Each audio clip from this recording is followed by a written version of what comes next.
গাছের কাঁটা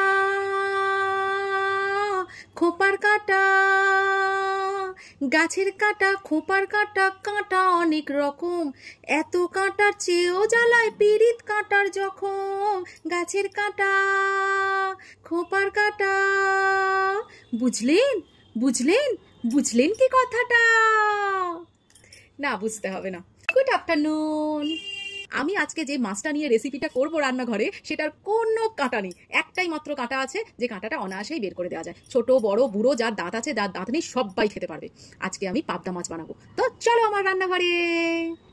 3 পিস পাবদা মাছ আমাদের 3 জনের জন্য বার করে নিয়েছি। পাবদা মাছগুলো না ডিম হয়ে গেছে, বেশ ভালো লাগবে খেতে। যেহেতু বিয়ে বাড়ি স্টাইলে সর্ষে পাবদা বানাবো, তার জন্য কিছু কাজ আগে থাক থেকে একটু করে রাখি। এই নিলাম সর্ষে, একটু পোস্ত, কয়েকটা বাদাম, কাজু থাকলে কাজু নেবে, চীনাবাদাম থাকলে চীনাবাদাম নেবে। এটাকে আমি 10 মিনিটের জন্য ভিজিয়ে রাখবো। এটা ভিজিয়ে রাখলে এই সর্ষের তেতো ভাবটা পুরো চলে যায়। এটা আজকের টিপস। তেল আমার ভালো মতো গরম হয়ে গেছে। এই তেলের মধ্যে আমি সামান্য একটু নুন দেব, সামান্য একটু হলুদ দেব। এটা কেন দিলাম? এটা দিলে তাহলে মাছ যে আমাদের ওই উল্টে পাল্টে দিতে তেলের মধ্যে মাছ দেখবে আটকে যায় কড়ায়, এই আটকানোটা আর হবে না। একটা জিনিস দেখাই, এই যে নুন হলুদটা দিয়েছিলাম, এই দেখো কিরকম সহজেই উল্টে যাচ্ছে মাছটা। আর কোনো এই যে চামড়া ছাল চামড়া যাই বলো না কেন, কিছু জিনিসটা নষ্ট হচ্ছে না, সুন্দরভাবে মাছটা রয়ে আছে। এখানে আমি সর্ষে পোস্তটা পুরো জলটাকে ছেঁকে নিয়েছি, আর এর মধ্যে দিয়ে দিচ্ছি কয়েকটা কাঁচা লঙ্কা আর কিছু নুন, কেননা আমি নুন অনেক জায়গায় দিয়েছি, তার জন্য অল্প অল্প করেই নুনটা দেবো। এবার প্রথমে আমি জল ছাড়া এটাকে একবার ঘুরিয়ে নেবো। এই দেখো একবার শুকনো অবস্থায় এরকম ঘুরিয়ে নিয়েছি, এইবারে একটু জল দিয়ে দেবো, জল দিয়ে ঘুরিয়ে নেবো, একদম স্মুথ পেস্ট করে দেবো। মাছগুলো আমার এপিট ওপিট দুপিট সুন্দর করে ভাজা হয়ে গেছে। দেখো কি সুন্দর লাল লাল করে ভাজা হয়েছে। খুব বেশি ভাজিনি, কেন পাবদা মাছ খুব নরম মাছ, তো এটা খুব বেশি ভাজতে হয় না। তবে আমার আবার একটু না ভাজলে আবার কিরকম একটা আঁশনি গন্ধ ছাড়ে, ওই জন্য হালকা করে যেরকম ভাজা সেরকম ভেজে নিয়েছি। এবার এই মাছগুলোকে তুলে নেবো। এই তেলের মধ্যেই আমি দিয়ে দেবো একটু কালো জিরে, এরপরে দিয়ে দেবো একটা ছোট্ট সাইজের, আমার যেহেতু 3 পিস মাছ, একটা ছোট্ট সাইজের টমেটো। 2 থেকে 3 মিনিট টমেটোটা কষিয়ে নিয়েছি। এইবারে আমার এই পেস্টটাকে দিয়ে দেবো, সর্ষে পোস্ত বাদাম সব পেস্টটাকে দিয়ে এটাকেও আমি মোটামুটি 2 থেকে 3 মিনিট একটু নেড়ে নেবো। মশলা কষতে কষতে আমি কিছু জিনিস দিয়ে দেবো। এক হচ্ছে একটু কাশ্মীরি লঙ্কার গুঁড়ো কালারের জন্য,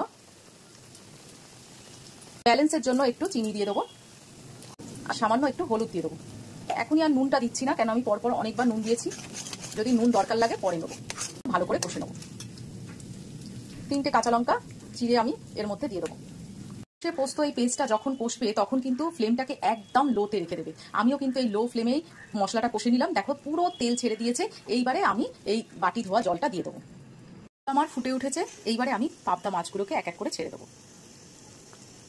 আমি কিন্তু খুব ঝোল করিনি, কেননা এই রেসিপিটাই মানে আমাদের যেটা আমরা বিয়ে বাড়িতে খাই পাবদা মাছ, সেইটাই দেখবে খুব হালকা হালকা একটা গাঢ় গাঢ় গ্রেভি থাকে, একদম ঝোল থাকে না।